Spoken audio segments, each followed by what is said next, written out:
नमस्कार, news 18 Rajasthan BJP की, जो कि कानून व्यवस्था को लेकर सरकार पर लगातार वार कर रही है।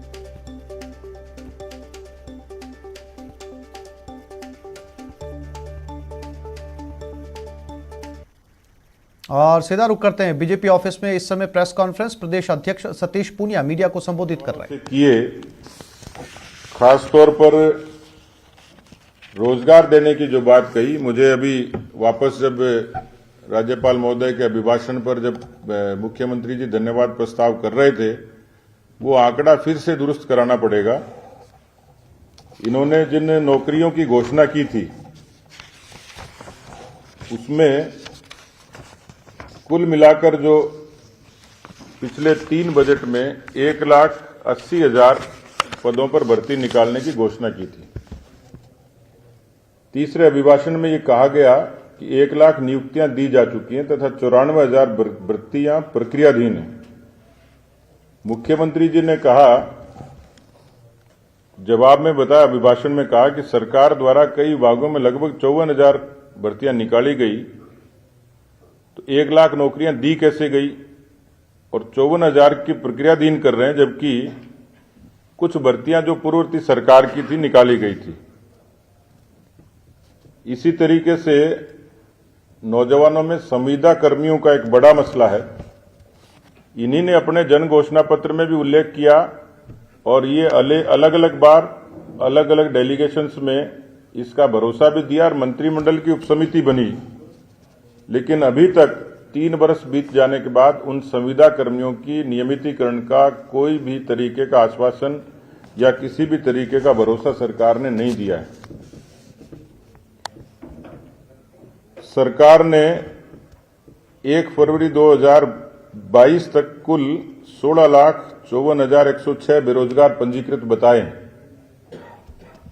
इसमें से 13,64,290 स्नातक और अधिस्नातक हैं। इसमें से 6 लाख बेरोजगार युवाओं को मुख्यमंत्री युवा संबल योजना के अंतर्गत बेरोजगारी भत्ते के लिए आवेदन उन्होंने किया। 31 जनवरी 2022 तक कुल 4,02,826 बेरोजगारों को ही बेरोजगारी भत्ता देने की बात की गई। जो शेष 12 लाख बेरोजगार हैं, उनके भत्ते का कहीं उल्लेख नहीं है। दूसरा, 2019 में शुरू की गई इस योजना को नए युवा जोड़ने की जब बात कही गई तो युवाओं ने इसको खारिज कर दिया। पिछले साल तक 1,60,000 बेरोजगारों को भत्ता दिया जाता था। नई योजना में लिमिट बढ़ाकर 2 लाख जरूर कर दी, लेकिन इससे अभी तक केवल 10,000 बेरोजगार जुड़ पाए। और इसमें इसका बड़ा कारण है कि इसमें इंटर्नशिप की एक बैरियर सरकार ने लगा दिया, जिसको नौजवानों ने स्वीकार नहीं किया। 2021 में बेरोजगारी भत्ते पर बजट का प्रावधान था 1,012 करोड़ रुपए।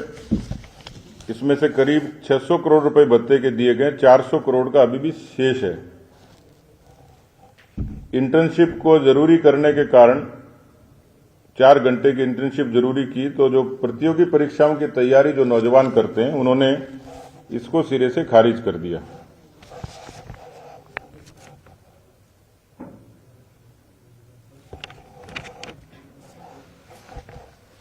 राजस्थान की जो खास तौर पर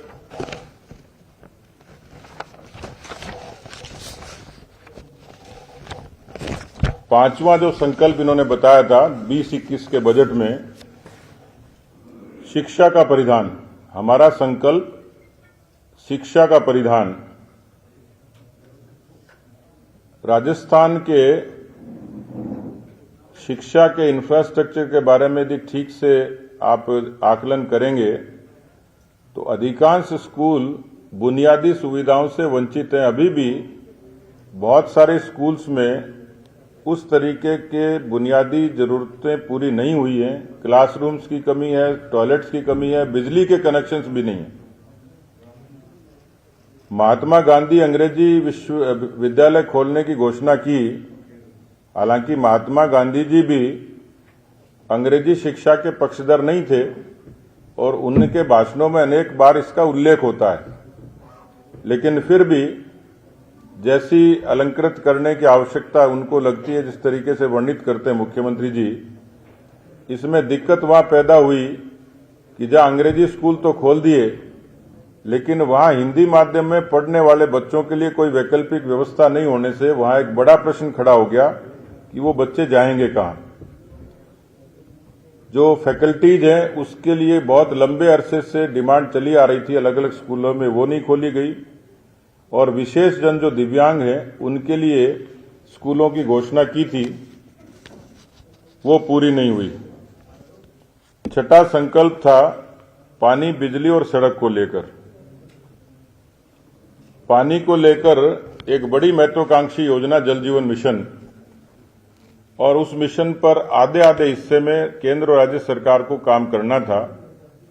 भारत की सरकार ने अपने निश्चित निर्धारित समय पर अपना पैसा राजस्थान की सरकार को ट्रांसफर किया।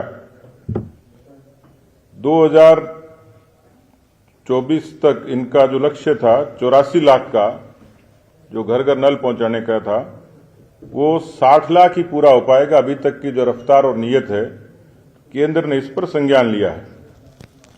बिजली के बारे में टैरिफ बढ़ाने के लिए इनकार किया था, लेकिन 2 बार सरचार्ज बढ़ाया। 24 घंटे डोमेस्टिक बिजली देने की बात की थी, लेकिन ये पूरे राजस्थान को पता है किस तरीके से रूबरू होना पड़ता है।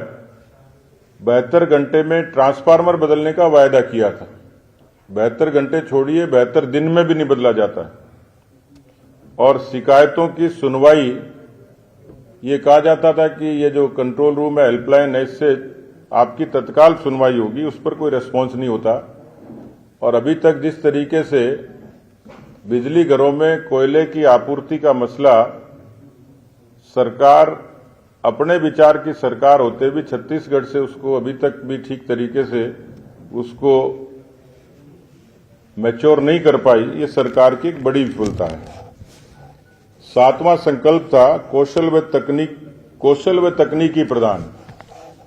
मुझे लगता है कि सरकार को इन सारे संकल्पों के बारे में, लेकिन इस संकल्प के बारे में सरकार को कोई व्हाइट पेपर देना चाहिए कि आपने कितने लोगों को स्किल किया, कितने लोगों को तकनीकी से दक्ष किया, कितने नौजवानों को, और राजस्थान के कितने नौजवानों को उसका लाभ मिला है।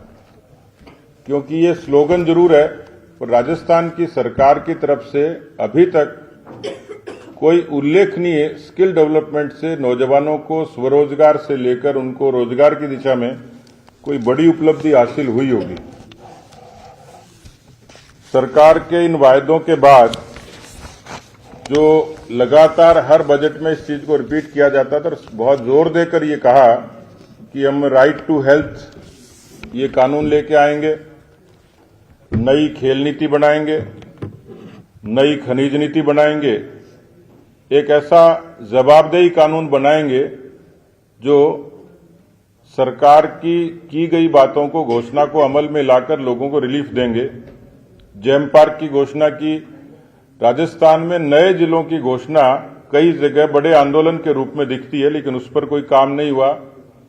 राजस्थान में फूड प्रोसेसिंग की यूनिट्स के लिए खाद्य प्रसंस्करण की बड़ी संभावनाएं हैं, उस पर अभी तक कोई सरकार की तरफ से कोई काम नहीं हुआ। मसाला बोर्ड के गठन की बात कही गई, क्योंकि राजस्थान का एक पर्टिकुलर क्षेत्रों में अलग अलग जगह मसालों की बड़ी तादाद में पैदावार होती है। यदि मसाला बोर्ड का गठन होता और वो मसाला बोर्ड आगे कुछ काम करता तो राजस्थान की अर्थव्यवस्था में इसका बड़ा योगदान होता। प्रदेश की सार्वजनिक परिवहन नीति, इसके बारे में पिछले 3 बजट से लेकर, अभिभाषण से लेकर सरकार की तरफ से कोई एग्जीक्यूशन किसी तरीके से दिखा नहीं।